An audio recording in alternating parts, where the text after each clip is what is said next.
butter, papel, sobra de palo na construção tá algum muestra de sushi que bota topa fácil de encaia bentabou. Agora que o Dia Internacional de Limpeza está chegando, Celibona decidiu de lançar uma campanha para começar a limpar a isla. Nós também concentrar riba e zwerfafval tá e sushi camina ene nanta benta conscientemente ou não conscientemente a fora riba carretera na Bonaire.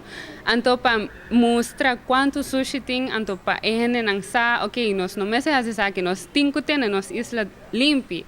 Anto assim nós selecta e sitio nang mas sushi pa assim laga e grupo nang vai limpia e saki. Para toda pessoa que te ajuda a limpar, tem uma recompensa. Gezagheber Lydia Emerencia ta promete com button de Celibon. Muito danke. Me quero desejar muito êxito na Celibon com atividade que me quero que importante para ter Bonaire limpo. Me tawa ko penta dona basura e bari sushi. Me ta quase considerar como também bari com essa basura para as limpe que se eu fazer algo concretamente, la camisa, me tomas com ele para ajudar. Se me quer que saque também uma chamada, na pueblo de Bonaire para nos tour do numang anto ajuda Celibon ter Bonaire limpo. Em sítio não que Celibon ta chega fácil para limpar e outro não ta queda sushi.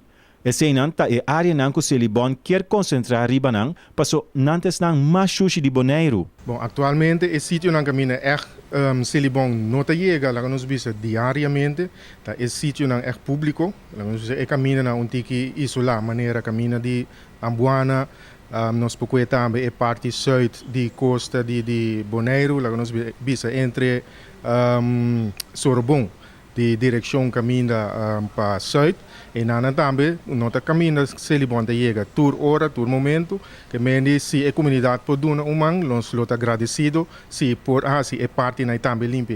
Pois, desde outro semana, me serviço que o Bonaire queda limpo e tá na nós para manter mais tanto que tá possível assim. A informavo para Energia Informativo, Feivel Maduro.